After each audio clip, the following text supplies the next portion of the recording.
তুমি তো ওই নবীর উম্মত যেই নবীর উম্মত হওয়ার জন্য অন্য নবীরা পর্যন্ত আল্লাহর কাছে দোয়া করেছে।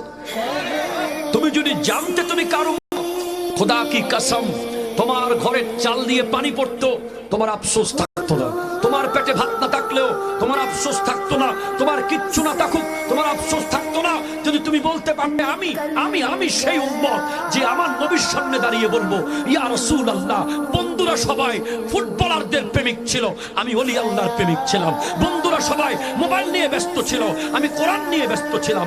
বন্ধুরা সবাই ওই নেইমার আর মেসির মতো করে ইসরায়েলি কাটে চুল কেটেছে, আমি তুমি নবীর সুন্নাত পালন করতে গিয়ে বাবরি কাটা চুল রেখেছি। ঠিক কিনা কথা?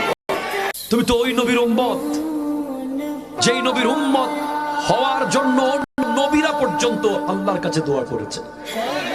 তুমি যদি জানতে তুমি কার উম্মত, খোদা কি কসম,